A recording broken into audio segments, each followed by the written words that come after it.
Hello, everybody. Oh, geez, Pete's. If it's Wednesday, it's Warhammer.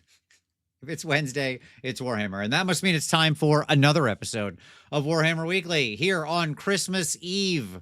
Yes, it's the 24th of December. And joining us, he's back. It has been far too long. I've been remiss. One of our oldest, bestest friends of the show. It is Mr. Hooves of Doom. How you doing, brother? I'm doing pretty good, yeah. It's It's a great beautiful to have time you of year. back. You and I, simpatico, share that love from back in the original transition, right, from fantasy into AoS. Yeah. You with all your love of Beastmen content, all of that. We're back here. We're celebrating how the holidays are time to get together with those that we love and miss. And Hooves is back, so it's good to have you back on the show, brother. How you been? Yeah, pretty good. Yeah, life's going fairly well. Hobby is busy. I have kind of a quirky, hobby that I spend a lot of time doing things that probably most people don't in the hobby, but, it's enjoyable nonetheless. You do spend a lot of time doing things that I suspect not a lot of other people do, but you and I have a shared love of like data and organization and cleanliness of things. So, and that has given rise to the show tonight. So, for those who don't know, Hooves is working on probably, I think, like something that GW themselves should just have, but doesn't, and it's a crime. A massive archive, which we are going to plumb tonight for some data. Citadel Archive. Basically, you are trying to catalog every release GW has done, right? Like Yeah, that's that's the plan. Yeah, there are some comparable websites that, show products, and you can kind of look to see what type of models are available, but no one's really collected them all together. Some are really good at focusing on the '80s and '90s, and that they largely ignore the 2000s, and there's quite a lot of products since then. So this started largely in 2010, and I started realizing just, that things don't stay on the web store forever, that they're sold for a period of time and then they drop away. And there's no announcement about it at the time. It just kind of dropped. Um, Now they're a bit better at doing that. But the last time Games Workshop had a catalog was 2010. And like you and I, we grew up for the first 10, 15 years. There's always a catalog every single year always showing a their entire catalog. You product look in the range. back, you see you got them hot new Yeah, pestigores and cornigores and stuff in there. exactly, Absolutely. exactly. And so it started off as kind of an image bank. It's still tied to images, and it is designed to kind of have a comprehensive view of Games Workshop and its products. And I can also plumb it for some data. This is a pretty superficial data, but it's still kind of fun. And it granularly in the database, it goes down to a lot of detail. But for the purposes of tonight, we're going to skim the surface a bit. Yes, I am very excited when you have everything all finished to start digging in because you're trying to record like release date and like all the information about it that you can, right? Like as much Yeah, metadata as you can basically collect. If you know who yeah, sculpted it or stuff like that, all those right. kinds of things. Yeah. So Yeah. which is amazing. Hey, Martin. Marty's in the chat. What's up, Martin Orlando? Hey, Merry Christmas to you, Marty, to everybody. The secret chaos god, the spreadsheet god. Yes, indeed. Absolutely. Thank you for the super chat, Marty. Much appreciated. Marty, also another man who I think has a deep love of spreadsheets, probably. All right, given his line of work. Well, folks, it's the Christmas time. So, guess what? This is like one of the 2 weeks a year that GW doesn't really release anything. So, the news is rather thin. But we do have still a rumor engine. They did that. Here it is. It's like some fire with a face in it and some little spines on a thing. That's what it is. I have no idea what this is. Couldn't even guess. I literally don't even have an idea. But it's cool. It seems fun. So there you go. It's something. It's a thing. Looks neat. It's definitely some kind of spirity fire thing. So I'm going to go ahead and say this is the actual elemental army that I've been calling for years, and it's finally happening. So there you go. That's my call. Hooves, what do you think about their general release pattern of armies? right now. How do you feel about that? Do you want more armies or less armies? Well, this year I think was an odd one because in some ways, uh, more armies were probably released. You could almost say kind of pseudo new armies, but they're Sure. all kind of returning armies. So it was a weird. But I mean, it's a crazy company that produces product on a weekly basis. And for someone like me that's invested in every army, it's quite the roller coaster. Um, but I definitely do feel like there's definitely some scattershot to it. Like when you look at all the product that's been released in the past year, there's a couple high points with one or Sure. two bigger releases, and then the rest are just a mishmash of limited edition and sporadic things. So I'm a big proponent that probably GW is going kind of a wider product base. And so far as the quality of products is pretty good. Resculpts are were kind of like the low hanging fruit and something that we Sure. were always accustomed to seeing coming out. One of the questions I always ask is, when are we getting like a new generic squad for like intercessors, right? Like when is Intercessors 2.0 coming out? Sure. And no one really knows, but it could be pretty far in the future, which allows them to just continually make more product Yeah. rather than returning to what they've always done. Yep. Yeah. I mean, for me, it comes out of, and look, it's obviously different for GW. It comes out of the fact that I was a role player, like a D&D player before I was a Warhammer player, And when you wanted to make new stuff for like a D&D game, you just write a page in a book and there it is, new class, new thing, new whatever, right? And like that's it. That's all you got to do, right? And obviously it's a little more higher of a bar of investment for them because they got to not only make that line but then say, okay, if we make this new army, we got to support this army for like theoretically 20 years, probably at least, right? Right. So they got to clear a high bar. I do wish, I think my Christmas wish for GW, because they do that, right? In England, that's the thing. You make Christmas wishes. I'm pretty sure you like crack the little thing and you make a Christmas wish.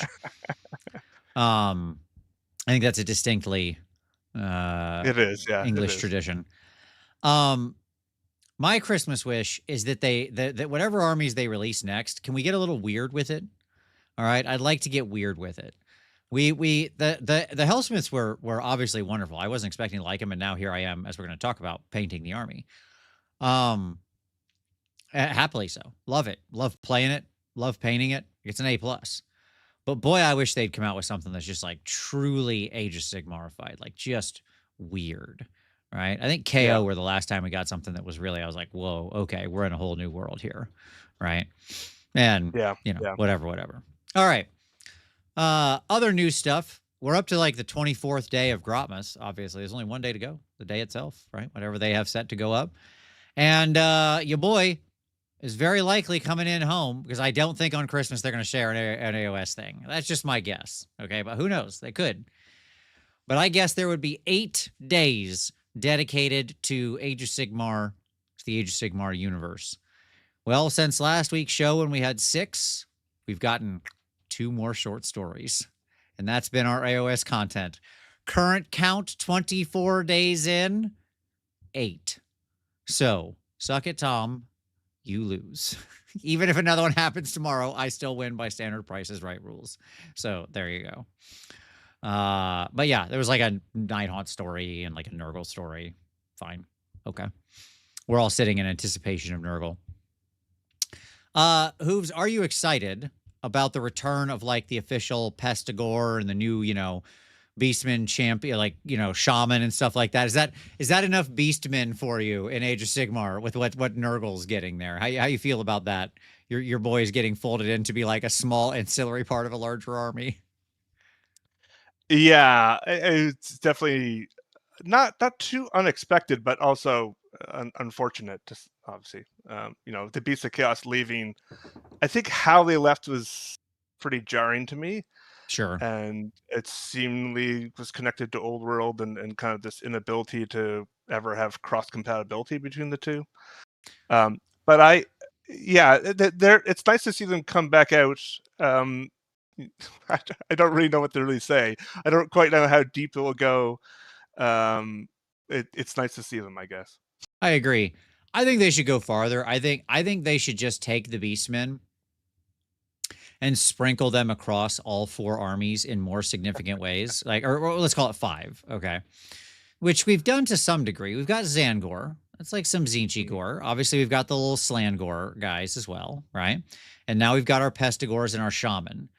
You could sort of argue that the Therodons are kind of playing the roles of your old Minotaurs, right? Or whatever you want to say, Yeah, right? yeah.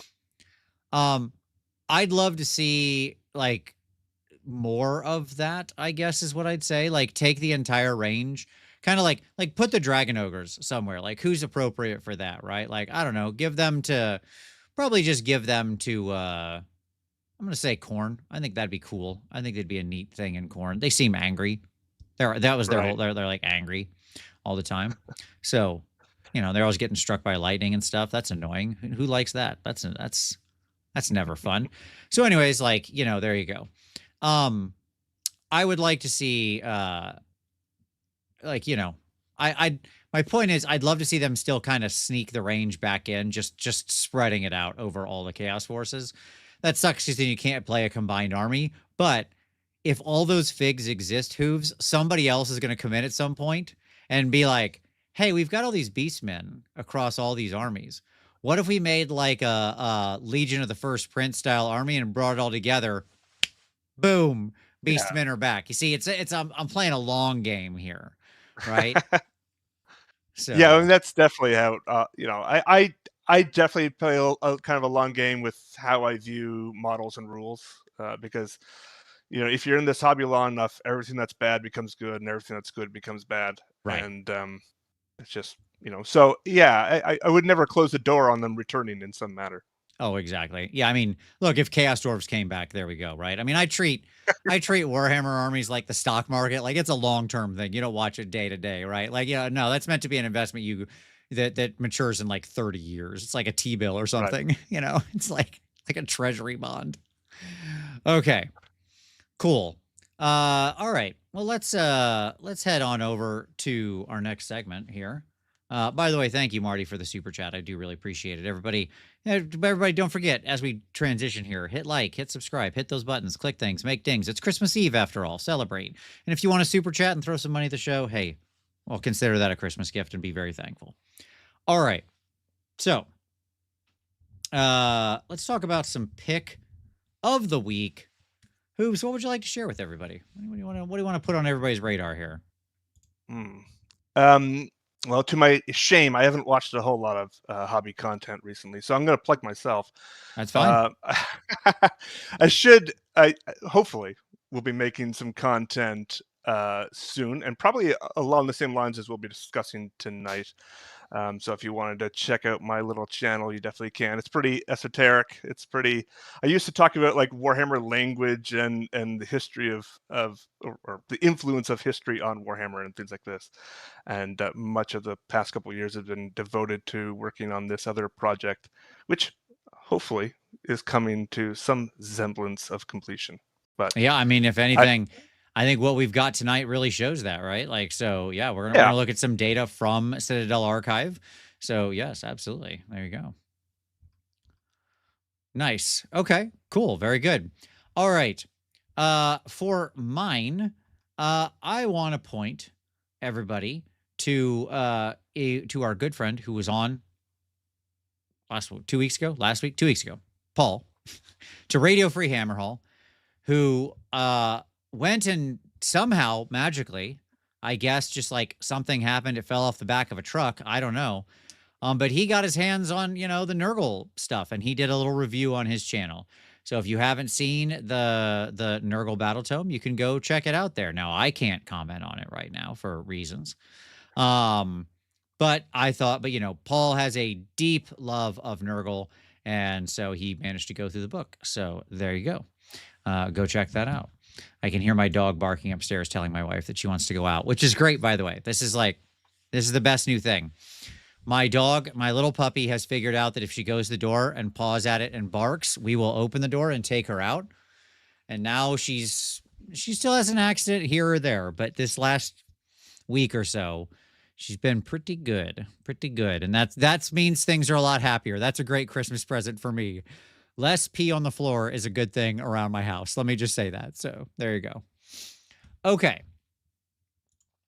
So yeah, check it out. Check out Radio Free Hammer Hall. I'll link everything in the description. Broken Sword Venture says, "Hey, hobby family, Merry Christmas." Well, Merry Christmas to you as well, Broken Sword. Absolutely. All right. Okay. Let's talk about some hobby time. Hooves, what's been on your table, my man? You've been painting anything? You just organizing? What you been working on in the hobby? Yeah, well, when I'm not working on my database, and that does Yes. take up most of my everything I want to do in life requires immense amounts of time. so so apart from the geeky side of the hobby that I engage with, I do like to play on occasion, and I've rarely, but I do play. And I have been painting, and I actively want to paint more because my backlog is insane. Um, And so you actually that's track your purchased models every year. You do an in and out, absolutely, right? Like an yeah, open yeah, and I do, closed report. yeah, How many yeah, points added or something like that? How many models in, how many models out, right? Yes. yeah, yep. How's 2025 So looking? Have you totaled for the year yet? yeah, I'm about 243 purchased, Okay. and I think about 30 points ahead in painting. So pretty good. All right. I mean, I also did the math on how long it would take to finish the backlog at that rate, and it'd be at 250 years. So so I definitely need to tone it down a bit on the purchasing and paint a little more. But I've had some good success this year. I painted all my Cruel Boys collection, which was great. Nice. And then I started to go back into kind of random painting projects, which is Sure. again kind of my quirky style. I have enough painted collections for gaming purposes at a tournament that I can pull one of those at any given time. And so I like the the randomness of not knowing what I'm going to work on next. I tie it to like a purchase, and then I have this elaborate system, of course, Sure, of and course. Yeah, you actually the had like a whole spreadsheet where you would then like roll and randomly determine what was the yeah, next army yeah, that was yeah, going to get a painted model. Yeah, exactly, yeah. yeah, yeah. It's Mhm. all written up in concrete documents. But the nature is for most of the purchases, I'll paint 3 times as much. That's the goal. Okay. So if I can adhere to it, I'll be good for next year. All right. Hey, I look forward to it. Look, at least you're net neutral. You weren't going Yeah, further in debt. You balanced the budget this yeah, year, so yeah, that's yeah, nice. yeah. I mean, both of us have been in the hobby now for almost 30 years, and Yes. I think this is the second time I've actually been in positive territory. So yeah, but hey, It's all right. I'm gonna roll into 2026 and have a great year. Next year's the year. That's right. Next year's the year for big ups, big positive. Very nice. Yeah. I dig it. My hobby time. I got a game in this last weekend with my Hellsmiths. I tried a very heavy shooting army, just like super shooty. That did not work. That was bad. Now, given I was fighting a new like post battle scroll corn army, that like very much had my number because it's an army that wants to like scream across the table into you and just go to work, and that's a very bad. That's a hard counter to my shooting army. But the issue was in this new army or in this army, which I'd already written up the list pre like I had written up a bunch of lists I wanted to try through, and I wrote them pre battle scroll or pre I'm sorry soggy war despot. And the problem was all my shooting forces then got mired into combat, and that was it. I was like, okay, well, game over. I can't go anywhere. I have nothing to do. I can't shoot. My guys can't fight their way out. You've officially neutered me, right? I mean, I killed off about a little shy of 1,000 points of his army, about 900 points of his army, and the other 1,100 points just slaughtered me. So, turns out he didn't need all the rest of that stuff. That was just 900 points of chaff in front of the 1,100 points that actually needed to do the work. Um, But I didn't have my little friendly war despot who helps you get away. And part of that reason was because he was on my desk, but now he's finished. So here's my little war despot. He's all done. And I'm stoked for him. I love this guy. The new Soggy War Despot's like my favorite little guy. I missed him so much not playing with him, but now he's painted. One more unit in my army ready to go. So this was the first character I wanted to paint because originally I lined him up first in my painting process. I was like, oh, he's the least important. Right. And now I'm like, this guy is like almost the most important character short of Uruk Tar in my army. So, hey, there you go. So I got him done. And now I got him together today. He's my holiday project. My next one. I'll get him done this weekend probably. And that is old Kritok. Old Kritok Foulblade for the Skaven army. We got to mix it up a little bit, right? And I didn't have Kritok painted, and so yeah, I'm gonna paint him up. So there you go. I find these individual characters are the best. Other hobby things. So for Christmas, I got these like golden slow drying acrylic paints. Okay. And they're artist paints. So they come with everything that means, meaning like they have different finishes and different opacities, and it's all clearly labeled and stuff like that. But I was fascinated by the concept of slow drying acrylic. I was like, okay, how slow drying? What can we do here?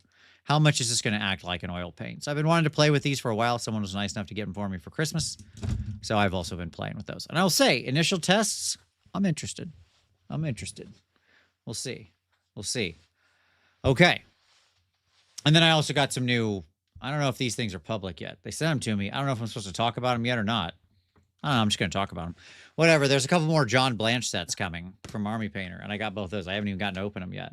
But one of them I really love. It's like these weird pink and blue kind of desaturated colors. You can see this is the color palette. So super cool. I don't know if they told me a date I'm allowed to talk about them or not, but there you go. I'm talking about them. So Adam, be more clear with the dates if you don't want me to talk about things, I guess is the answer. So, but I'm very excited to crack into those. I love the John Blanche sets. Will Lund says probably a lot better for blending. Yes, absolutely. That's my theory, Will, is that I'm going to be able to blend in a lot more interesting ways. And I will say I did his weapons and horns with it, and it was very easy. I found myself having to glaze a lot less. So we'll see. We're gonna continue the testing. But of course, you're mixing for everything. There's only like 12 single pigment paints in the set. So you want a different color, you better figure it out. Like, right, it's not like it's not a hobby paint set. So there you go. All right. Very good. Welcome in everybody who's here. Merry Christmas. Thanks y'all for joining us on Christmas Eve. You're all heroes. I assume everybody else is just with their family. Boo. Boo for those people who aren't here. Okay. Let's get on to the main topic. Let's get to some stats. Okay, we'll go to stats. Product look back. Now, Hooves, you sent me sort of two sets of data here. Okay. I did. So you sent me some 2025 data so we can look at that visually, see the releases, as well as just kind of like all of AoS, right? Like just going back to the beginning. So we're going to kind of break into both of these. Okay. So, and I hear in my introduction, I just have, Age of Sigmar never feels like it gets enough releases. But is that true? Right? Is that actually true? How are we doing release-wise? Right? Let's find out. Let's dig into these numbers. Let's look back at the releases for 2025 and all of AoS, see how much we're actually getting, break it down by what other games are getting as well. Are we really one of the two flagship games? That's the question.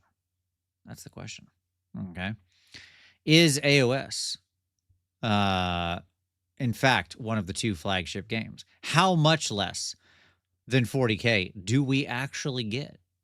Let's find out. This and more will be answered through Hoove's incredible data set. All right. So let's get into it. Here we go. So first of all, Hooves, the first slide that I brought up was the one you sent me, the 2025 overview. I thought this was like the good one to start with, right? So this is just, all this, by the way, comes from Hoove's data set. So this is in Citadel Archive.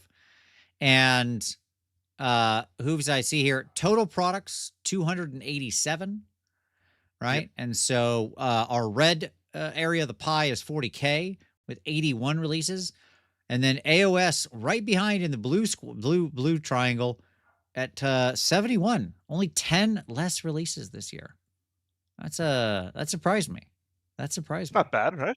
Not bad. Yeah, absolutely. Then specialist games, 18%, 52 releases, 30K at 42, The Old World at 26, and Middle Earth at 15. Okay. Now, when you say total products, explain to everyone what this is inclusive of. Yeah, so there's definitely some nuance here, and counting products like this has its upside and downside. So when you look at the product range as a whole, going back into the 70s, before Age of Sigmar, it will skew towards individual sculpts because models were sold like by blister or individual, and the Sure. concept of a unit came out much later. So the wider you make the database like that, it'll skew. But with AOS, it's a pretty cohesive group. I'm generally counting. So my database tracks all number of products from dice and all sorts of publications, but the primary focus is on models. And here it is kind of unique characters and units. So whatever is like a single product is kind of what I'm focused on. And if it Yep. gets re-released, that's still one product. I just kind of have a note about when it was re-released and so on. Um, so it's not a great to mapping onto the game experience at times Right. because I'm holistically often including within under the Age of Sigmar banner things like Warcry and Underworlds even. Yep. At one point those were used in the game. Things like dual kits are counted basically twice because they create two separate products and they're kind of sold and marketed as separate. Each has a their own kind of Yeah, so if lore. they release like the army box that has like 4 units in it, that's one. But then each of those then each of the, like, let's say there's 4 units in it or whatever, Right, those all come right, out individually and create 4 more items, right? So that box actually right. yielded 5 releases. Yeah, that's right. So like under box sets, that's one product. Within the model database, it's 4, right? And Yeah, so you break that out. Um, but that's again, the one product doesn't always equal one product. Something's big and massive, it has more of a time cost to and investment associated with it. You could think of like an Imperial Knight versus like a Goblin, right? sure, So sure, sure. keep that in mind. Um, and weird things like demons are, I try to track individual counts, Sure. and dual use models are a problem. So I tend, if I'm talking holistically about Games Workshop, demons are kind of in a separate category. If I'm looking at specifically Age of Sigmar, I'll include them under chaos, that type Gotcha. of thing. Makes sense. Yep. Yeah, but it's basically how and I do make mistakes. I am human, but yeah. So it's looking at those types of products, and so holistically, from what I have gathered anyway, and I've been in AOS from day one, as you have. Yep. It's about 287 products, Okay. um, broken down, and yeah, it does look. I would say AOS is getting a fairly good treatment out of it. Yeah, I think this year's been a pretty good year for AOS. There you go. Yeah. Hades with the super chat. Last minute Christmas wish list item. I want an AOS game that is like Necromunda, but in the sense that it has to be as lore rich and expansive. I think we all want that, Hades. That's very much what I want.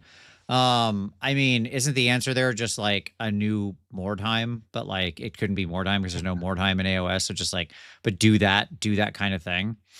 Isn't it just like, because Mordheim was basically based off of some amount of Necromunda. Like that's where Tomas and all of them drew the inspiration from as far as a lot of the rules go. So it's kind of an amalgam. So, that just like do that thing. Make another cool location. Not everything has to be a member berry, right? Like we could make a new cool thing. That is possible. But just like do that kind of thing where it's a simple thing to get started, it's easy to play, and you have a fun campaign experience. So yeah, I agree completely. And thank you for the super chat. That was what Warcry was going to be. I mean, yeah, it didn't quite work out that way. Uh, uh, Hi from the UK. Can't sleep, so I thought I would tune in. Oh my goodness, yes. It's like Well, Merry Christmas. Everybody who's across the line, by the way, Merry Christmas Indeed, already if you're indeed. over there. So there you go. Like obviously it's already Christmas in the UK. Okay. So yeah, pretty good balance. I was surprised the old world honestly was that thin. I would have thought the old world had more, but I guess like Yeah, really when I think about it, it's like no, I just remember a lot of the stuff more. yeah. It's also keep in mind, uh, a lot of what has happened in the old world has been re-releases of existing Sure. models. Yeah, that's a good I'm point. not counting those. Yeah, Yep, that's a good point. I note Because they're those. just like putting out the same orcs they originally sculpted in Yeah, 2002, yeah. right? There, Yeah, there is some difference in the kits. So again, like if you have a deep enough data set like mine, where you track how they describe each kit, you'll notice that there is slight variations in the part numbers, which is sure. Well, the new unusual. ones, they I would mean, have they've had to update a lot of the bases, if nothing else, right? Like that would have all been yeah, different because, like, originally a lot of those yep, kits were sold with smaller bases. Now they're all standardized because all infantry is right, on 25 mil squares, right? All that kind yeah. of thing, And a good portion of these were metal, then transitioned to fine cast, and then are now right? transitioning back to metal. So I don't know what the original metal components were like, but yeah, Gotcha. Yeah, Vinny says Cathay is the only real new thing. Well, also Vinny, don't forget about the books, right? Because this is inclusive of that. So like they had like all their arcane journals and stuff as well. So we gotta think about those as a and like obviously that's a net new skew right there, yeah, right? yeah. And there were a few other individual characters and things like that released, but yeah. Yep, absolutely. Yes. Okay. Next slide. Bam. Gaming publications in 2025. Okay. So I assume this is what, like game books? Is that what this is? Is that what gaming Yeah, yeah, publications is? it's codexes, battle tomes, arcane journals, and associated supplements. Okay. Rather than break that down. So the basically all the gaming campaign books that you might like for various factions. Makes sense. So we had 49 total yet again, and unsurprisingly, 40K at the top with 15 for 31%. That's our red triangle. Then AoS, honestly, right behind at 12 for 25%. So we did Yeah, kind of hit the one a month average of at least gaming publications you'd want to see. yeah, 30K was 7, the old world was 7, and then ancillary, all that other stuff. Legions Imperialis with their 2. Go Legions Imperialis. Everybody yeah, tells me I should play that game. It's like one of the best games that GW makes, and I'm like, I'm not playing that game. I don't care how good it is. I'm not playing with yeah, tiny people. Can you do it? yeah. But if they want to put I have that a system in a game that's not 6 millimeter, I'll play it. That's fine. I have a very similar view of it.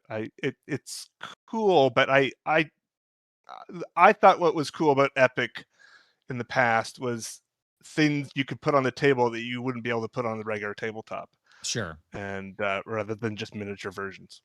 Not But just it like is, yeah. instead of one Space Marine, now there's 5 of them on a base. It's like, okay, cool. Yeah, one note about this, we're roughly on par with third edition at this point for battle tomes. Think we're Oh, nice. like behind by one, Okay. but if in case you're worried that we're vastly behind, we're pretty much on par. So Yeah, I mean, even one behind is not great news to my mind because it's sort of like your miniatures purchased, miniatures sold thing, right? Like you ended up positive, but just so, and it's like, well, but to get to everything painted, it would be like your 250 years or whatever, right? yeah, And I'm like, no, that just means we're gonna be stuck in the same cycle where because we are officially at the halfway point of the yeah, edition, like right, yeah, basically next week will be the halfway point of the edition, yeah, yeah. I'm and not. I mean, I'm not a big fan of the 3-year cycle and how predictable it is. I right. mean, it's a little unfortunate. Yeah, Yeah. And right, exactly. That's what I'm saying, Will, because what that means is that, we're going to be back right where we were, where we have, uh, the last 6 to 8 months of the edition, basically from like, let's call it November next year. You know what you're driving toward, right? Like, what's yeah, coming. The end of the edition is coming. And so like your books just get this like more and more limited shelf life as it were, right? yeah, yeah. Um, So, And they're forced to make just enough changes with any new addition to ensure that you have to buy whatever's new. And mhm. yeah, it's just unfortunate cycle. It is indeed. Some Imperialis units make for great 40k conversions, like the Knights. Oh no, I agree. I've painted some of the like huge Imperialis Knights that are like, that is to say by huge, I mean in world they're huge, right? Like in real life they're the same size as your Imperial Knight in the 40k game. Like scaled up they'd be 5-6 times as big. But yeah, I've done that, and those are fine. They're just the kits are insane. You ever put together one of those big things? Hooves, you ever put together one of those big Knights? Like assembled one of them Oh things? yeah, yep, yep, yeah. The Legion Imperialis ones are insane. I opened up the instructions. There's like 4 things of sprues in the box, 4 or 5 things of sprues. Everyone was just packed. Like I couldn't fit my finger through any spot on the sprue. It was so tight. Okay. And it was like I was like reading the instructions and I got it out and it was like step 128. I'm like, whoa, what are we doing here? Hold on, guys. This is too much. You're putting like individual toes on feet. I'm like, okay, we had to be able to slice this differently. This is a problem. Anyways, all right. Box sets in 2025. So now we're going to the box sets. Worse than the Cathay Biggie. Yeah, it took longer than that, but it's a more complicated model, Will. To be fair, the reason that the Cathay statue is so unbelievably insulting is because it's like 134 pieces for what is just effectively a statue, a very simple model. At least the big giant knights are meant to represent something that is actually like way, way, way shrunk down. So there's just tons of tiny pieces and options and guns and details and, little biddly bobs, because in fact, the thing is the size of a skyscraper, right? So it's like, well, there's probably a lot of crap going on. All right. So we had 20 total box sets, and this one hurts. We didn't even get second place here. Yeah, it's kind of brutal, for sure. And again, I separated Kill Team and Underworlds from AoS, and that if you combine the 40k and Kill Team together, if you envision that as kind of 40k in general, that are really kind of dominating. There's a few kind of issues here. I want to give a definition of a box set for please. Working purposes. Generally includes kind of new product and supplementary material often, and are limited, right? It's something that they sell for in stock only, and then it's gone. As opposed to a bundle, which we'll also look at, and I view those as kind of pre-existing products bundled together at a discount. Yep. And they're part of the regular line. So there are a couple of things that break that distinction, and we saw a couple of them this year. There were a couple combat patrols. Those are usually bundles, by my definition, but they had new product packaged into them for the minor Space Marine chapters, and they were limited. Likewise, the Cathay Battalion, which is probably a standard product, came out kind of first as like almost like a box set, but it's really kind of a bundle. Yep. Okay. That makes sense. Yeah. So there's some nuance in the distinction here. Inquiring minds want to know what the 3 AoS releases were this year, or the 3 box sets. Will Lund says Git Mob, Death Rattle, and what's the other? I assume it's Hellsmiths. That would be your third one, right? Yep. Okay. Yeah, and the other thing that drives the 40k side on this, last couple of years they've had these Battle Force boxes that come out when a new army gets their codex. That is a practice that for whatever reason they haven't duplicated on the AoS side. Right, because like they get one, we get these like special FOMO boxes sometimes, the aforementioned to get Mob, Death Rattle, and the Hellsmiths. Right. They get them basically every book gets one of these big boxes. Yeah. So that's what's driving that disparity. Yeah. But otherwise, yes, slim pickings in AoS world. I mean, it's fine. I liked all 3 of those boxes. I thought they were fine. Yeah. But like I don't know that I hate this. I don't know that like no, this doesn't include the holiday sets, Dan, because like you said, those would be under the bundles, which is a different slide. Yeah. If it's like a bundle of existing product, where it's all like existing sprues and stuff like that. Okay. Yep. The Old World received its first, proper box set that wasn't like a starter, which is right. Which is nice to see. Yep. Soul by Design, maybe a little off topic, but what would you recommend as the closest paint to Citadel Thousand Suns Blue? I am halfway through my T-Suns and not a fan of Citadel's paint for the rest. I don't really know what color Thousand Suns Blue is. Do you know what color that is? Is it like blue with a little bit of green in it? I'm just assuming it's what the Thousand Suns on the cover of the box look like, which is my only reference point. I Yeah. don't ever use Citadel paints, so that's harder. But there is a range in the Army Painter that's just, I think, called turquoise, but it's actually like a very blue. It's a very blue range. That or the deep green blue range, probably something in there like a shield wall blue or a aquamarine or turquoise siren. One of those would grab my attention. See if any of those light your fire there. Those would be my choices. So there you go. Okay. Speaking of bundles, why, what's the next slide but bundles in 2025? Yes, indeed. Hey, we're back in second place. All right, by a big margin too. This is really the two mainline games dominate these bundles for obvious reasons, right? Yeah. So yes, 40K with 28, AoS with 21, and then 30K with 4, and the Old World with 1. Yeah. Just 1. There are some Legions and Imperialist bundles as well, but not included in this. But Gotcha. So yes, as you mentioned, these are the ones where it's like a bunch of existing stuff put together. Yeah. So yep. So okay. Largely like spearheads and combat patrols and things like that. Right. So I think the biggest issue here is 40K got 7 Christmas boxes and AOS got 4. Right. Which, sure. It's not helping. Yep. It's one of those like I don't quite know why, but there you go. It doesn't surprise me. They need like lots of Space Marine ones, you know. Jim Crimmins, Merry Christmas Eve, hobbyists. When can we expect Vince's review of the Vallejo new True Metallic Metal? Soon. Soon is the answer, Jim Crimmins. It's coming. Don't worry. It's coming. It's a coming. Okay. All right. And then Will Lund said, does this include new Spearhead? And the answer there is yes, right? This is also inclusive of, like, I assume both Spearhead bundles and what's it called in 40K? What do they call it? What do they call their Spearhead equivalent? Crusade? Something like that? What do they call their thing? A Combat Patrol. Combat Patrol. There it is. Sorry. Yeah, there you go. Crusade is like their Path to Glory thing. Whatever. I can't keep all this stuff straight. Okay. Yeah, they change every couple of years. So, I mean, Sure. They keep trying. Yeah. Loved the Soulblight holiday bundle. Made me start the army. Yeah, I get it. That was like the best one. That one was great. That Soulblight one was fantastic. Are you kidding me? That was like where it was at. You got Vordry, you got a bunch of Blood Knights, you got bats. Like it was like if you wanted to play the vampire army, there you go. Like here you go.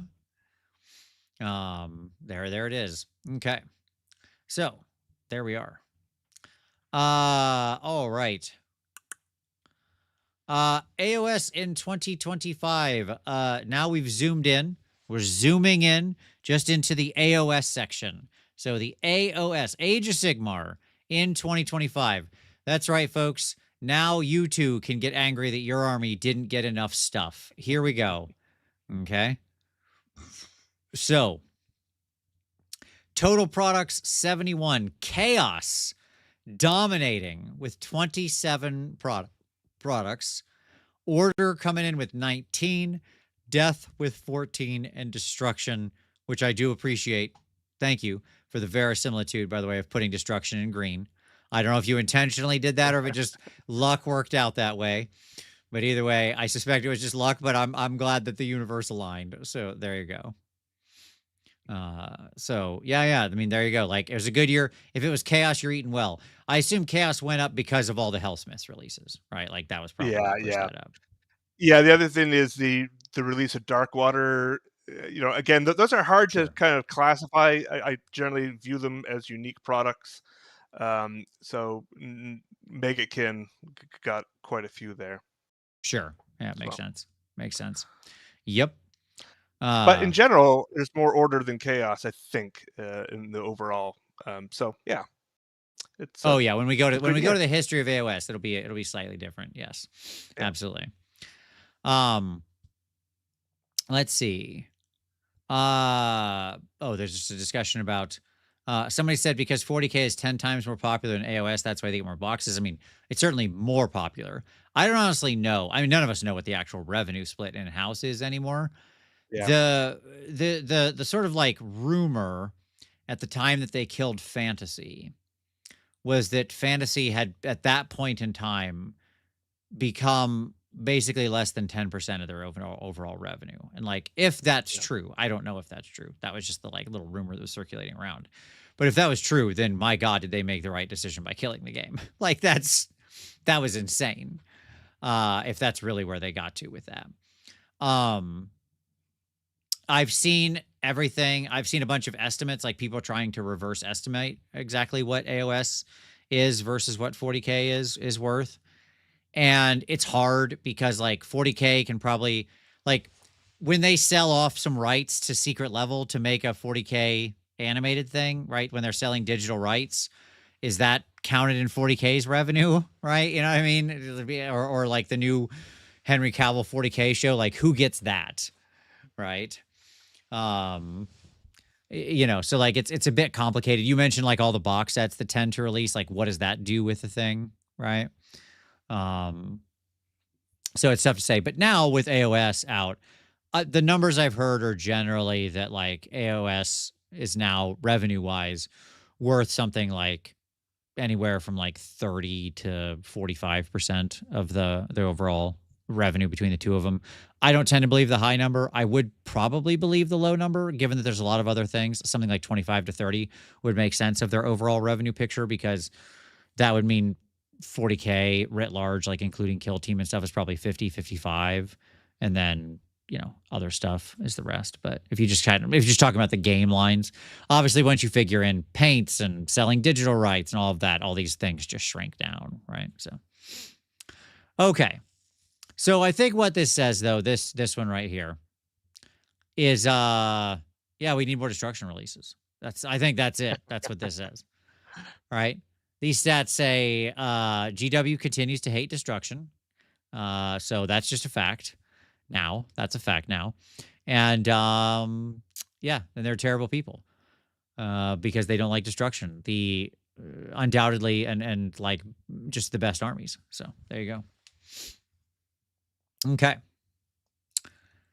Age of Sigmar. Let's continue on that. So yes, I put this slide next. I'm glad you mentioned it, Hooves, because I put here Age of Sigmar. This is your slide for end times to current. Okay. Yeah. So like you mentioned that the order would flip, and so I thought this would be a fun one to look at, right? So if we saw in 2025, Chaos was the big winner, right? But is destruction just universally hated on in general? And the answer is yes. In the history of AOS, destruction gets the short end of the stick. Okay. So total products for Age of Sigmar end times to current, 784. Okay. It's a lot. It's a lot of products, a lot of SKUs. Order 293, clocking in at the big 38%. Then Chaos at 26, 207 releases for 26%. Death, 126 releases for 16%. And Destruction, once again in green, 89 releases. Couldn't even make the triple digits, guys. We couldn't get there. No. 11%. I do appreciate, just to flip back real quick here, I appreciate that, like, this is very much a microcosm of the year, like 15% over here, 11% overall. Technically, I guess that makes the 2025 a higher than average destruction year. Yes, So indeed. that's nice. Indeed. Maybe if we get the whole ogre re-release, like, or resculpt, right? Because that would be all new SKUs. Let's hope we get all new stuff, right? And then that could push those numbers up. And then yeah, the last one is spells and terrain, which is 69 different products. Nice. Yeah. What about this? So this one's going all the way back, right? So, but still within the Age of Sigmar time frame. It is. I count end times just because if you don't, some of the factions really get hurt pretty badly. Ironically, that was largely Megitkin, and that seems to be now relieved, or will shortly. But if you didn't include end times, you're dropping like the the Blight Kings and Glotkin and the Megaf Lords, and you're left with pretty much nothing. Yeah, sure. So No, I mean, all that of those was their kits were army. just like AoS 0.5 releases, right? Yeah, Like yeah, they were, because they exactly. all Yeah, just came right in. It became like the mainline staples of those armies. So yeah. So we'll see. There was obviously some rumor that the end times models might be going to Old World or something. So we'll see how that fleshes out. But we'll see. I mean, didn't the new Bloodthirster technically come out during the end times release Yeah, it did. period? Yep. Yeah. Hmm. So there you go. Yep. They don't like destruction in AOS, and 40k has made a big deal of butchering orcs. Don't get the thrashing against the greenskins. I thought people like orcs. Hey, look, we love orcs around here. Okay, so Yeah, absolutely. absolutely, this is a destruction friendly area. So there you go. Is Dark Oath not selling well? They should have went with cold barbarians. Yes. No, as we know, AOS warm barbarians, old world cold barbarians. That's how we can have them in both things. They've got to be in different temperatures. There you go. It is funny to me because I don't know what you think, but like it is weird to me that Destruction has so little releases. Like, jokes aside, it is strange because Destruction always seems really popular, right? Like, people do love orcs. People do love goblins. Like, this is super classic stuff going like literally back to the beginning of the game, right? Yeah, absolutely.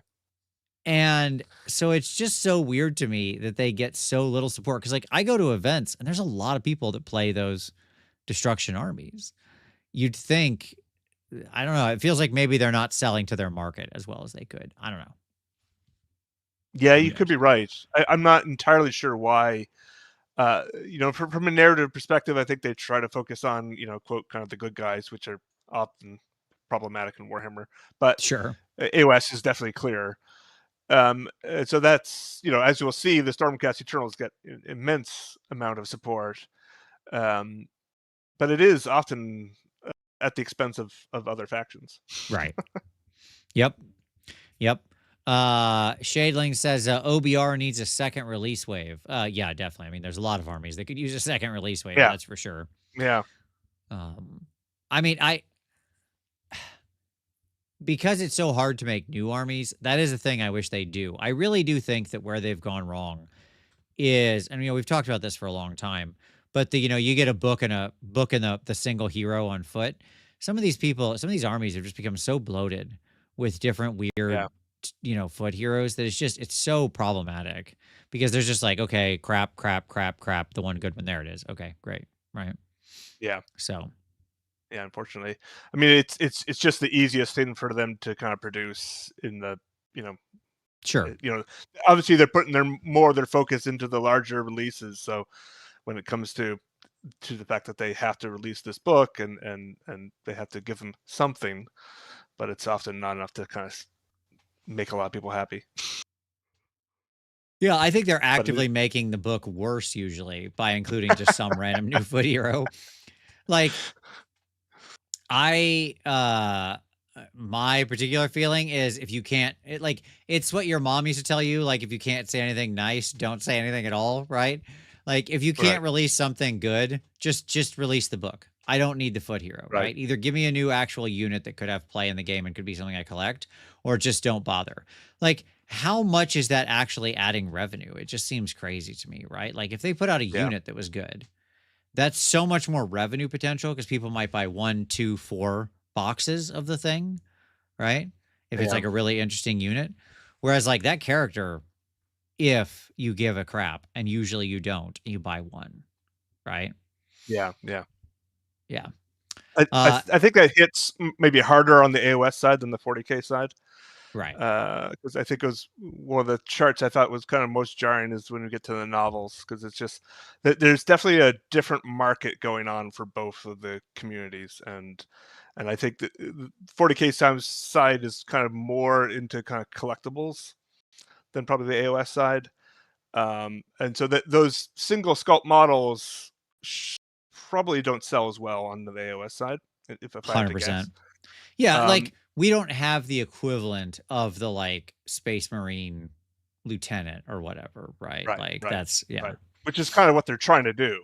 And it Right. doesn't work that way. Yeah. So would No. you be happy if they just produced like a different version of like a standalone, which 100%. they've, yeah. Okay. 100%. Don't give me some new scroll that now from now until the end of Right. the sun goes out, you've got to like try to figure out what his role is in the book and balance it, and it just ends up being Right. crap in Right. most editions or whatever Yeah. in most rule sets.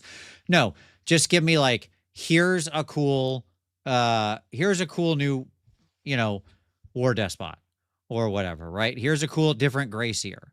Here's a different like main concepts like the gray seer or a claw lord, thinking Skaven, or like an ogre tyrant in the ogre army, right? Or whatever, a chaos lord.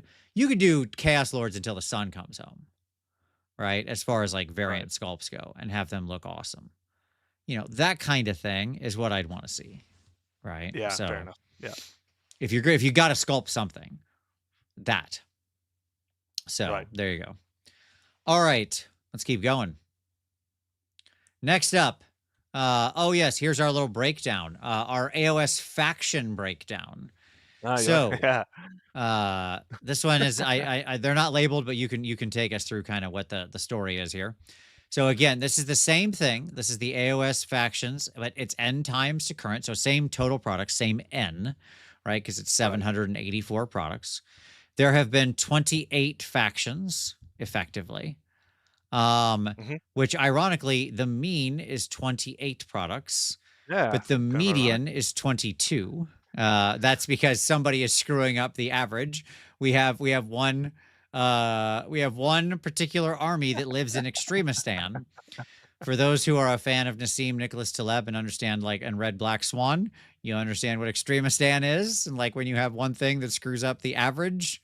That's why I always laugh, Hooves, whenever they talk about like the average income in the United States. And I'm Right. like, don't tell me the mean. That doesn't mean anything. That doesn't mean anything because there's like 10 people making billions of dollars, 20, 50, $100 billion a year, really screwing that average. So Right. Right. Yeah. I want to know Exactly. what the I mean, median is. well, I always feel that way when people ask how many armies people have, and Right. the average you get is like something like 2 to 4 armies. Like, man, I am skewing those results way off, like from my own personal collection. Yep. I Just get a it. extreme outlier. Yep. Yeah, this is a fun chart. I wanted to represent each faction in some manner. Actually, doing it on a page I thought would be too crowded. Um, but I was actually struck by roughly how close most of the factions get in terms of product. That it's, Yeah. you know, sure, there are some on the far side that are very, very low. Those are things like Bone Splitters, Beasts of Chaos that only got 4, Yep. Ogre Mothrob I think are 8, and That tons hurts. of Behemoths, Sure. right? Who only So have, basically 3 boxes total, yeah, and one of them is just exactly. a half alternate sprue. Yeah. Yeah, exactly. Yeah. And so, yeah, I would say most of them are getting roughly the same treatment in terms of products. And most of the time, when they launch a new faction, it gets roughly the same amount of products. So the Hellsmiths, I think, they got roughly what like a new faction release gets. So whether or not we get a second wave immediately is debatable because we have kind of precedence for both. Sure. It could take some time or it could be pretty quick. Yeah. Um, the Stormcast Eternals at 115 products though is way out there. Yeah, That's it's so crazy. crazy. Because like Yeah, these middle guys here, this is where your 22 products is, right? yeah, Like that's where these yeah, guys are. This middle group is like, yeah, 22-ish products over the course of AOS. I assume this is stuff like your Daughters of Cain, your, people like that, right? Just sort of like yeah, right there in the middle area. And then yes, you've got your big people up here, which is like Chaos or Slaves of Darkness, Soulblight Gravelords, both of whom had a lot of attention. Then yeah, the yeah. big giant bar is yep, there they are, Stormcast Yep. with Boom. like quite literally 5 times the median Yeah. in releases. They have some structural issues as a product line, in my opinion, that make them somewhat problematic for being kind of the poster boys. And Yeah. we could talk a lot about that, but it strikes me that I've rarely invested in Stormcast Eternals personally, and yet they are like my largest army by points, which is kind of a weird dynamic. That's wild. That's wild. Yeah. Yeah, like the it's so crazy to me because like you think about that. At one point in time, who's they had in like one of the editions books, I think it was the 3rd edition book. They had 39 individual distinct foot heroes in the Stormcast Right. range. Right? So if you just think about that number, 39 heroes, right? That means that already was almost double the median number of releases, of product releases for like the average army, right? Right. Or the median army, as it were. That's crazy, right? Like Yeah. that shows you that's off kilter. That's not sustainable. No, people No. don't love Stormcast that much. It's not the Space Marines of that 40K thrives Yeah. off of, and it never will Yeah. be. No, I don't think so. I think there's some room to think that Storm hosts, insofar as they produce different consumer groups, might be useful, but I mean they're simply just not as popular, Right. and there's no way to kind of push them. I would say this is the second worst year. Only one product. It's a limited edition model, so very small. That you have to go back. I think they had no releases in 2020, but then they had Wow. a massive release in 2021. Sure. Right, for third edition. Sure. I mean, every there's time no there's a new reason. edition year, it's like Year of Stormcast because they're always there for Right, half the box right. set. It's like Yeah. Space Marines and 40K. They're always half the box set. Yeah. Yep. But there's no reason to think that 2026 will have a massive Stormcast release, maybe. Right. I mean, Right. we're coming up to that eventual narrative campaign, but it looks like it's a pretty low year. So I would suspect that might be a kind of a trend that over the next 10 years, you might see that enormous disparity level out a bit. But Sure. We'll see. Malu says, now how many of those 115 products are left after 4th edition? That's a good question. We'd have to count how many Ooh. actually retired, Yeah. got retired. And I don't remember what the number is off the top of my head, but I'll say it's less than 115 right now. Yeah, that is absolutely true. Oh yeah. But to be fair, Absolutely. there's some stuff on the other end of the chart that's also retired. So, you know, the new Beast Kit, for example, and so on and so forth. Yes, exactly. Obviously, we don't have 28 active factions right now. So take that, Bone Splitters and Beasts of Chaos and that sort of thing. Yeah. Like, I mean, at one point they seemingly did have something on the whiteboard for those factions, and they just changed their mind seemingly. But yeah. Yeah. I mean, my understanding with Beasts was that, and this is like, it's kind of hard for me to believe, but I guess, I don't know. I think they just let the product age too much. It's my biggest concern with Ogres. Or because I was worried they're going to end up in the same spot. Yeah. But my understanding from like why did Beasts get cut? It wasn't because of the AoS old world distinction. Okay, like I mean maybe that was some part of the calculation or some part of the discussion. I don't know the like obviously I wasn't sitting there in the room, but my understanding of it was mostly just a sales decision. That like their lowest selling SKUs, like if you just, you know, because obviously they have a similar report like you do, right? They have all their current active SKUs and they can just literally go and make their sales system spit out a report. And when they just stack ranked it with like, you know, in ascending order, like the top 10 SKUs, so in other words the 10 lowest selling SKUs were all Beast of Chaos SKUs that they currently had on offer. Yeah. So And when they put out their last army book and then they had a special edition, this is back when they actually used to tell you how many copies of the special edition were. yeah. I think they got 250, and most factions are like twice or 3 times that. Yeah. It does say a lot right there. Oof. Okay. Yeah. Crazy Tom 34. Merry Christmas, Vince. Merry Christmas to you, Crazy Tom. Tomb King Tristan up there in north of the wall. How you doing, Tristan? Hope you're doing well, buddy. Merry Christmas right back at you. You're an hour closer to Christmas, I think, because he's like, isn't that true? Like the very eastern part of Canada, aren't they in like they're in past the Eastern time zone, right? They have like their own time zone over there. Yep. Cool. I think that's where Tristan is. So it's like 11 where he is. Ah. Yeah. That's where I'm from. Yeah. Oh, there you go. There you go. Yeah. Yes. Was it Newfoundland or something like that? I'm not super familiar, but something like that. I think that's in its own time zone altogether. But Oh, okay. Well, there you go. All right. Novels in 2025. Oh boy. I know this is a Oh fun one. boy, does this speak to a particular market, right? So, Yeah. novels in 2025, 101 products total. Okay. Yes, it is. Yeah, absolutely. Christmas morning in the UK. So, Merry Christmas. It's very early morning. I hope you all who are awake in the UK, be careful. I hope you're watching from your bedroom or something. You don't want to interrupt Santa. Don't be watching from your living room, right? Or wherever your Christmas tree is. Because, right now is probably about when Santa would be visiting you. So, there you go. Okay. 101 total novels in the year.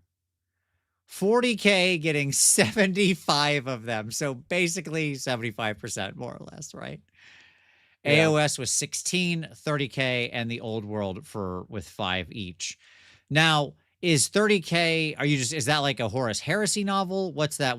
Or like, where's the break here? Is that what it is? Yes, that's the Horus Heresy. Yeah. There's Okay. obviously been a drawback in recent years as their narrative is coming to a close, and there's a big question mark about where they go forward, right? The only thing that they've announced so far is kind of these reprints of like the 10 core books. Right. I saw that. Right. But yeah, but I don't know. I mean, like that was a huge hobby horse for them for so many years. And I can't imagine they're going to start the narrative over or rewrite it in some manner. So we'll see where they go. I mean, tells me they need a second heresy in real time right now. Let's go. Right. Yeah. The old world are all reprints, unfortunately. They had one new old world novel last year, but these are and the way I count these, just FYI, is softback, hardback, and special edition are all separate products. Okay, got it. So there's a bit of inflation there, but even if you're counting unique titles, it's probably still 3-to-1, 40K to AoS. Sure. Sure. But again, it just shows you that the type of narrative buy-in on the 40K side is pretty deep. Yeah. I see a lot of people that say I like 40K and they've never actually bought an army or played, right? Sure. That doesn't exist as much on the AoS side. It's largely player focused, and you can see that with the fact that we don't have special editions on the AoS side now. They're gamer editions.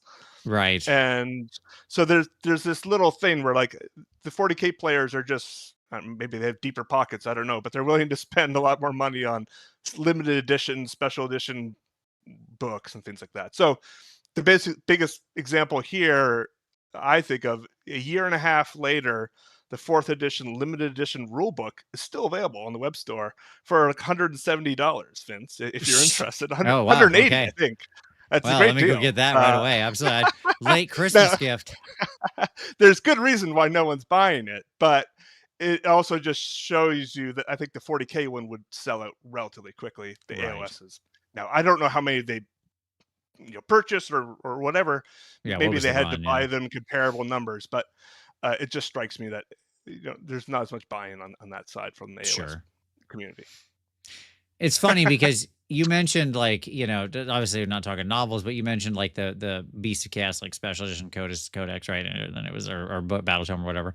It was like one of 250, or there's of 250. Yeah. And I was just thinking about the actual math on that, like to do a run. It's not that many books to do a run of.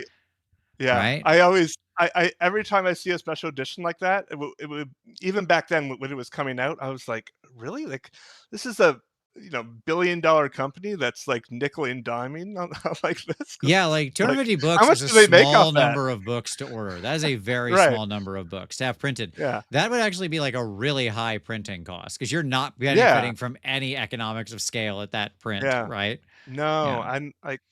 I don't know how much they make, $5,000 or $6,000 or something, maybe. I don't know. Like, yeah. I mean, it's wild. Yeah.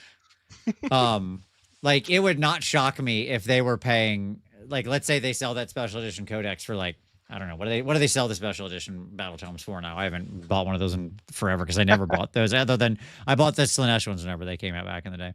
Yeah. Um, those are what, like, probably 60 bucks, 70 Eight, bucks? Is that what they're selling for? 80 maybe? Okay. Yeah. 80, I think, roughly. I don't know. Yeah. It wouldn't surprise me if those cost them in, like, the current market, if they were doing runs that low, if that had, like, a $30 to $40 print cost. So, Yeah. like, which still you'd think is, like, big margin, I would suppose, for a product, but, that's very risky for them. I mean, it just doesn't represent that much money. Like, 40 Yeah. bucks Yeah. times $250 is just not that much, like 10 grand. No. Like, Yeah, I they know. sell all of Exactly. those, they make 10 grand. It's always wild to me that they even bothered putting those out. Right. But That's nuts. insofar as they're probably doing it on the 40K side, and that was running maybe larger numbers. And they had for a while this parity where they would treat both games equally. I think that's now separating weirdly, but Right. yeah. Right. Yep. I mean, I'll be interested to see if 40K gets a gamer editions with like the new edition next year. There we But go. Yeah, my yeah. sense is they're going to 2026. continue. Yep. It's time for the next edition of 40K. Ramp The it up, the ramp the it up. train rolls ever onward. Yes, absolutely. All right. We do have some information. Yeah, I know we normally talk about AoS, but you had the data on 40K here as well. And so I thought that'd be fun to look at. So let's take a look at that as well. Our total 40K in 2025. So we had our total products 81. And I do like how you broke this out. Space Marines obviously separate from the Imperium. That is just fundamentally correct. Space Marines, of course, the winner, bigger than everything else at 30 releases for 37%.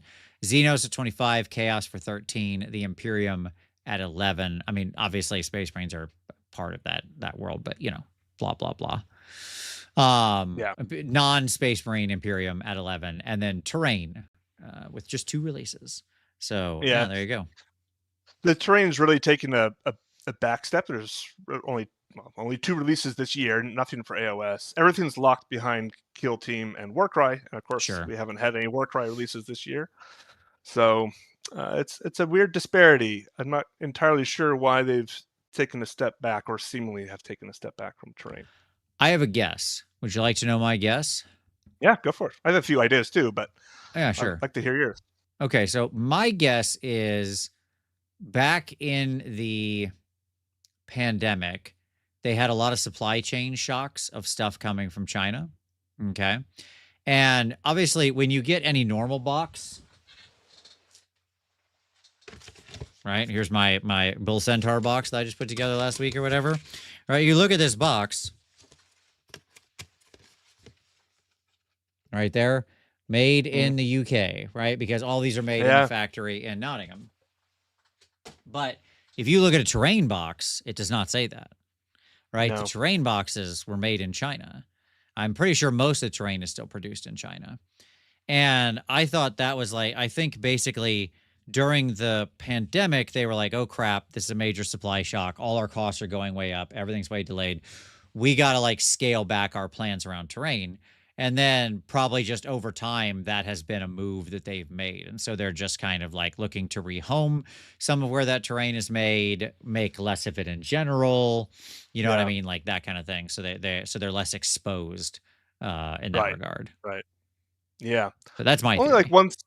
Yeah, I think that's a pretty good sense, and you can see that they're willing to experiment with terrain and manufacturing in different ways. So like early AoS had this like weird cheaper plastic that they would never use for the regular models. And oh my god, the Ophidian archway that just like would not fit together ever. It's all so they one of their many failed experiments that they've done over the years. But yes, they weirdly treat terrain in kind of a separate category. And as far as I'm aware, there's only one major model designer that has worked with terrain.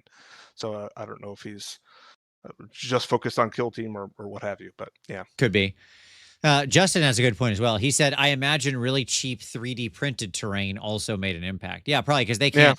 Like the reality is FDM printers even will do a great job with terrain. Yeah. Right. Yeah. So it's the lowest hanging fruit for it. Yeah. Yeah. And so just like I've got to imagine that just pushes their potential margins way down. Who's going to go out and pay like, $100 kit unless it's like a really amazing piece of terrain, right? And then even then, they would release some really amazing piece of terrain, and like, let's be honest, 7 days later there'd be an STL of it because you can reverse scan those things so Right. fast now Yeah. into there. So Yep. Yeah, on the 40K side, they're now doing kind of terrain through made to order. yeah. And they're doing one, I think, this week, and they did one last year in December. So that seems to be on kind of a cycle of some sort. Yep. No, you're absolutely right, Justin. What TO would want to pay GW prices to get terrain on a table? Well, I mean, some of the big tournaments, obviously, GW just sends them a bunch of terrain. So there you go. Yeah. But yeah, I mean, you're absolutely right. You know, look at somebody like Steve who runs the Holy events, right? And if you look at his early tables, it's like a mix of a bunch of the what would have at the time either been like Warhammer Fantasy or AoS kits and stuff that he like scratch made himself, right? And if you look at his newer tables, it's like things he scratch made himself and then he uses 3D prints to supplement them, right? Because it's just become the more efficient, effective way to get the exact thing he wants on the table, right? So he's still like Steve is still making a lot of his own terrain as well. That's the other thing about terrain that's always been true. You've always been able to like terrain has always been something you could just scratch build, right? It's like the scratch buildable thing. Yeah, absolutely. I think they had a high point though. Like, you could say 10, 15 years ago when they're doing a lot of terrain for fantasy, they're putting out some really good stuff. And that's, it's a little bit of a shame that they've kind of stepped back from it, but I also completely understand it. No, I agree. I mean, like a lot of those kits that came out there, I mean, we've had them intermittently, right, in AoS. Yeah. Like the big, I'm trying to think of what it was. Like the big thing with the telescope on the top, the little observatory, the little skull observatory thing. I can't think of which vein something. I don't remember what its name is, but yeah, I love that. There's great pieces. Yeah, they've had a few names for that one. No, they were, and like weird decisions in early AoS, right? So they put clearly quite a bit of attention into that Dreadfort. Yeah, which, sure. Probably not the best thing to do within like the first couple months of launching the game. Like, if you were to sell that today, it might sell some, but at the time, I think it was probably a complete flop. I don't know. I have to imagine, yeah. Like Tom bought one, and I'm not there. That's he bought like the whole thing, and that's the whole thing. He ended up donating that whole thing. Right? Yeah, it was ridiculous in some ways. Like, I mean, yeah, it was stupidly expensive. Oh, completely insane, dude. It's an insane thing. Steve literally, Tom had the whole set, like the whole set. He gave it to Steve, and Steve built 2 tables out of that. There was so much of it, right? Yeah, that's crazy. Yeah. Crazy. So I mean, wild to do that just when the game launches, and that was crazy. I mean, that was like 4 months in, dude. That was insane when that came out. Yeah. Yes. Skull Vein Mance. Thank you, Dan. Yes, Dan and and RT Gamer as well. Thank you both. Yes, Skull Vein Mance. That was, I think, the last name we saw it under. Yes. Okay. Look, I suppose like what this says is that it sucks to be playing any Imperium army that isn't Space Marines. Quick question here, just for clarity. I assume Sisters of Battle are not counted in the Space Marine section. They're counted in the Imperium section, but which one are they in? Was that? They're Imperium. Okay. I figured. Okay. Yeah. Right. Just making sure. This is how I organize my own collection as well. But by the way, sure. Yeah. To make total sense. Okay. Yeah. Here you go. But then we're gonna drill in even a little farther into Space Marines in 2025. Yes, indeed. So this is the combined 30K and 40K. All right, so break this one down for me. Space Marines 62 at 51%, all others 61 at 49%. What's our pie split here? This is Space Marines versus what? Go ahead. So the 30K and 40K, it's the combined products for both of those at 123. Of those, 62 are Space Marines or Space Marine related. Okay. Yeah. That's just over half of all of, if you're not interested on that side of the hobby and you're looking at it from the AoS side, that's why you're seeing so many Space Marines being released, because it's literally half of what they're selling. Amazing. So of the 30K and 40K products total, which there was 123, literally like just slightly more than half of all 40K products and 30K products put together was Space Marine Yeah. people. Wow. Of course, that makes sense because most of 30K is Space Sure. Marine related. Sure. Yeah. Yep. That's pretty wild. They love them. There wasn't a single trader Space Marine related released for 30K this year. So it's all Interesting. generic. And, yeah. All generic. Okay. Okay. And if a few loyalists on the loyalist side. But yeah. We'll see if that again that next year they might switch focus and do the loyalist side of things. But Sure. All right. yeah, kind of fun. Next up, 30K and 40K Space Marines. I assume this is of all time. You had it labeled as like work in progress still. Some of these were like you were work in progress still. But I assume this is 30K and 40K Space Marines. Like same thing all time. Like this is just looking back at all. How far back does this go? When it's at like total products 2,769. Is this going back to like just literally the beginning? Let me see. Okay. But yeah, I would say the space that I've covered is largely pretty good from the time I've entered the hobby till today. Okay. And then I've done a lot of work this year between 1978 and about 1987. So there's Gotcha. the chunk in between. So the launch of the Space Marines, those haven't been added, and the early 90s. So there is a chunk there still to come. Gotcha. But yeah, working through that now. As of your current data entry, basically the history of what we'd call 30 and 40K, right? Of our Warhammer sci-fi thing. Okay. Yeah. We had 2,769 different products, and Space Marines make up about 35% of that total release picture over that whole time period. Yeah. Okay.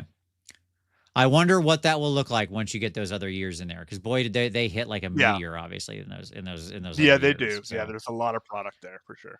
But there's Yeah, and you're gonna need a lot of other SKUs because you'll get like the Space Marine guy and this blitz, like this blister pack and this blister pack and this champion unit and stuff like that. Yeah. So we'll see what it looks like. I hope to kind of finish much of that processing through the next year, and we'll see where it goes from there. I've spent a lot of time kind of looking at the catalogs. I have most of the catalogs, so it's just a matter of kind of working through them and getting them out. But Yep. should be fun because Absolutely. After coming out of the 80s, which is just the quagmire of chaos as they transition from a role-playing game into this new fantasy battle game, and everything changes its name and everything gets rebranded. It's a nightmare. It's very much like the AoS to transition from Warhammer Fantasy in that regard. But yeah. Did you see that the original John Blanche's original Harry the Hammer art piece sold at Christie's auction house there? Speaking of that early period there, that first edition where it was basically like a role-playing game. It was We Can Do D&D too, but different. 280,000 pounds. So well, there you go. Yeah, beautiful. It's amazing to see all that art go for such high prices. Again, pretty deep pockets on that side of the hobby. Yes, indeed. I mean, I don't believe it was John Blanche himself who sold the piece. I think he, obviously had it, sold it off a long time ago. So I don't know who was actually the collector who sold it off. But gosh, I wish you would have sat on that a little longer. That's all I'll say. Yeah, absolutely. Yeah. 280,000 pounds. That's a lot of money, about 350,000 US if you on the conversion. So there you go. Yep. Oh, and so someone asked, it does not include Chaos Space Marines. So okay, gotcha. You could go further if you wanted. Okay, got it. Oh yeah, there you go. Cavill dropped a lot on that one. Yeah, indeed. I'm sure he would have went for one of the original like Space Marine art pieces or whatever. Okay, here you go. And then I got this one near the end. The complete overview. Okay, now obviously again, so this is missing that time period you talked about, right? But this is just like everything. Everything. This is the all-in, right? Dump. Right. From all of GW history. Yeah, this is the Citadel archive as it exists today. How Yeah. far I've gotten, and it's currently 8,232 products. So, and that doesn't include all the novels and stuff. I'm just talking models. Yeah. Um, and so, yeah, and again, it will skew towards that early side. That's why kind of the license piece is pretty big, and a few of the other kind of miscellaneous areas that, like, Sure. things like where they used to like produce like a, a, a town folk, right? That don't really Sure. fit within like an army that we would, Right. empire, I guess, but I don't really Sure. want to add that right next to Empire State Troops. Like, I want to keep it coherent. So there's a lot of categorizations. It's well over like 150 different categories of models that Right. I'm kind of sifting through. Yeah. But Yeah. that's how it roughly plans out in terms of the rough shape of things today. Sure. I mean, what this tells me, like looking at this, is, obviously the Warhammer Fantasy Battles number will continue to grow as you get those other years in there, because certainly Yeah. like the 89 through 97 Yeah, range or whatever is that 8-year period was it had some good releases in it it does. Yeah. for Fantasy Battles. I mean, the last model from that time period still in use was just retired with the last Skaven book. Okay. Hmm. Because that was the old the plague priest. That's what he was last time, but obviously originally he was a special character. And so that's going to continue to grow, which means that like realistically you could hit, I don't know, like 16, 1800 Warhammer Fantasy Battle releases, something like that, if you factor in all those Yeah. those other individual skews. And here we are in AoS. We were 10-ish, 10 plus 10 and a half years in. We got 761. That's not bad. That's not bad, Yeah, I think right? it's pretty Fantasy good. Battles Yep. 83 through 2015, and they would have probably hit, let's say, again, 16 to 1800. We're 10 years in, and we've got almost half, a little more than half of the current number you've got entered. So that's not bad. Yeah. So Yep. Yeah, I fully expect it to be probably north of 10,000 products pretty easily. sure. Oh yeah. Um, but we'll see. Yep. Makes sense. Uh right now I love that we're floating at about the same range as 30K and specialist games, like all within sort of similar percentages. That's just very funny to me. There you go. Um Yeah, is the absolutely. miscellaneous bucket, is that like the townsfolk and stuff like that? Things that like weren't directly licensed but just kind of didn't fall into a specific bucket, or what falls into miscellaneous? Weirdly enough, kind of demons do in this case, because again, if you're going to break it down like this, it's hard to know if you should put it within fantasy or 40K or where that should go. So that's they're unfortunately in the miscellaneous. So you could kind of add those to the other components in some way. Gotcha. Um, but they also include, yeah, like the kind of the generic models that were being produced still kind of for role playing even after Warhammer Fantasy release. So they're not really affiliated with a specific army, but here's a list of generic men and Sure. they were still doing some kind of historical games. So there's like Sure. weird Like kind of Perry Brothers knights and stuff sculpts like and that. stuff like that. Yeah. Yeah. So it's Yeah. stuff that doesn't fit within the traditional Warhammer armies as we would conceive them of today. Makes sense. Yeah, I imagine those early years are pretty slapdash and very They're difficult to insane. categorize in your data Yeah, they're set. insane. Yeah. That's why I spent much of this year just on that. It's just like, Sure. good lord. Makes sense. Hey, but you're through it. You're out the other side. You're Yeah, into the more established period. yeah, Yeah. exactly, exactly. Yeah. So Realistically, that's I good. think the cut point is going to be, it's going to get a lot smoother once you hit 92, Yeah, right? Because 92 is when 4th edition fantasy launches, and that's when the game more or less becomes like a game like we would currently recognize the game, which when they start yeah, doing like army releases, battle tomes as we would come to see them, right? That kind of thing. Like right, that's when all of right. that really solidifies Yeah, in. yeah. And all the older licensed games have either been discontinued or the ones that weren't successful have largely been dropped by then. Right. Most of the other model companies that they kind of folded under the Games Workshop umbrella have at that point been kind of coalesced together. Right. So you're not dealing with 5 or 6 different companies that you're trying to track. So yeah, it should be easier. Yep. And the images are just easier, right? Like when you're Sure. dealing with stuff from the early 80s, it's like, okay, I have a list of models. I don't know what any of these are. You can go on like these individual kind of websites for that can identify a couple models for you, and those are useful. But it's sometimes difficult to know what exactly they are, and some of them had very short lives. Like there are models that were released for a couple months, and then they were seemingly kind Yeah, they're just of, for gone. whatever reason, yeah, the actual work of casting that model failed, and so they just produced like a brand new version of it, Sure. and stuff. Yeah. Yeah, I So mean, it's, there was yeah, also like the bar was so much lower because they were releasing mostly in metal, and that was just spinning up a silicone mold, yeah, right? yeah, Like the bar to just putting something out and then being like, ah, it didn't work. Okay, new different thing was just so much lower. yeah, Like now they have to make sure the thing is going to be successful. When you're doing steel diamond cut molds, right, on these machines, like the molds that they do, because they use one of the most advanced sort of steel cutters that you can get. You know, the individual machine that does that refining is like a uh, very, very, very, very expensive machine. And so, yeah. yeah. All right, let's see what else we got. I think we got just a couple more. Oh yeah, the Horus Heresy. This is the whole Horus Heresy, right? Like the history of the Horus Yeah. Heresy. Yeah. So Yeah, as far as I understand 695 it. products total. 245 generic, 174 loyalists, 158 traitors, and forces of the Emperor, 118.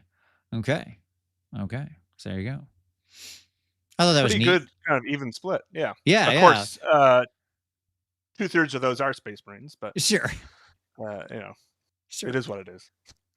But that's fine. It That's the heresy. It's That supposed to is the be Horus Heresy, yes. that's for people who really love Space Marines, which how about some Space Marines fighting your Space Marines? Yes. I did think this was neat just because it is one of the more even charts. So it's fun Yeah, that like basically everything is kind of evened out over the history of that game. yeah, Uh I knew this was a fun one I saved here for the end. People are like, "Oh, Stormcast are like Space Marines," and it's like, meh. When you look at the total product release, it doesn't work out that way, right? It's like, yes, there's a lot. Don't get me wrong. 115 is a lot.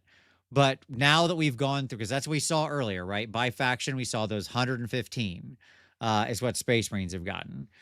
But boy, is that not like it is such a different percentage, right? Think back to the yeah, earlier one where it was like 51% Space Marines, 49% other, whereas in this one it's 15% Stormcast, 85% other, right? So I think that's yeah. good. That's healthy. I frankly, it Yeah, shouldn't it's not even be bad. 15%. That's what I'll say. Right? Like so. It just shouldn't. I hope Yeah, you're it's not right. Like I hope over the next 5 years, what we see is that percentage go down because it just gets like shrunk by the other things releasing more. So there you go. Thought that was a cool one.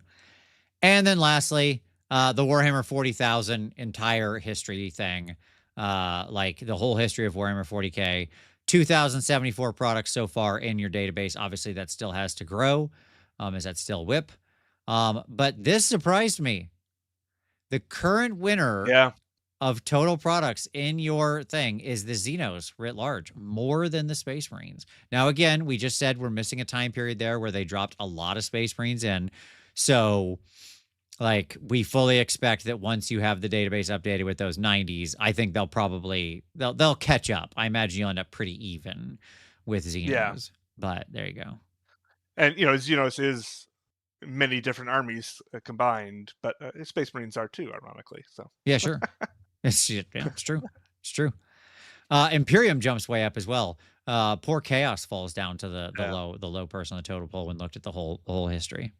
Um, Yeah, it which I does. suppose isn't too surprising because the Imperium, especially back in like third, fourth, fifth, there was such a period there of getting like a bunch of weird Imperium units, like not only obviously all the Imperial Guard stuff or whatever they're called now, but all the assassins and the ecclesiarchy and Yeah. blasey blasey Yep, blasey blasey yep. blah, right? The Yeah. the Imperium side gets a pretty big boost through the Imperial Guard or Astra Militarum, and Yeah, there you that's go. largely being lifted by, like, products through, the Forge World, Yeah, and so they had a huge line of tanks and infantry, that are all added in, so, makes sense. Makes sense. yeah. And there we go. That's it. Well, that's a lot of fun, man. That's cool. So this year you're going to continue entering in that stuff. I think and where can people go if they want to take a look at some of this data on their own for what you currently have? Is there a place you can Nowhere. go? Okay. No, Okay. unfortunately. It is my aspiration to eventually have some sort of website for it, but Okay. Okay. Very work good. in Well, look, progress. I might end up doing some videos on individual lines. Is probably the closest thing to be. hey, I think this stuff is great. I think like I love that you're in the middle of this project. I want to see you finish it. I think I've been watching you make a lot of progress. It's great that we can get this much data and frankly, because the years you've already covered, it's nice that we basically have all of AoS, right? And we can do a lot of deep Yeah. dives on the AoS data. I think that's really cool. So I just thought this was really fascinating stuff. And once you get this live, you gotta make sure you tell us all. Absolutely. This is really cool. Yeah, absolutely. So, Hooves, thank you, brother. I appreciate it. Merry Christmas to you, man. Thanks for taking some time out with your family. I know you're there with, Yeah. your family and stuff. So, I want to thank you for coming on the show this week. Keep me company and sharing some awesome data with people. I know everybody's going to be looking forward to. Everybody's going to be hitting you up. Where can we find this? Where can we find this? Well, what you got to do, you got to go over to Hooves' channel, which will be linked in the description, okay? And you just got to start leaving him comments on random old videos or any video he's got that says make more videos about this data and finish the database. There you go. That's what you got. We got to light that fire, and that'll get Fair enough. them going. I All right, appreciate that. Thank you. absolutely. Hey, brother, thank you very much for all of you out there. Thank you so much. Merry Christmas, everybody. Happy holidays. Wherever you are, whatever you're doing, whatever you celebrate, I hope you have a great last week of the year here as we wind down in the last 7 days here of 2025. Whether it's been an overall bad or good year, and let's face it, for most of us, it's probably a mix of both. I hope this last week is, I hope this last week is relaxing. Hope you get some hobby in. Hope you have a great time with family and kith and kin and all of that, if you want to. Or if you don't want that, I hope you just get to spend the whole time alone, sipping hot cocoa, doing whatever you like.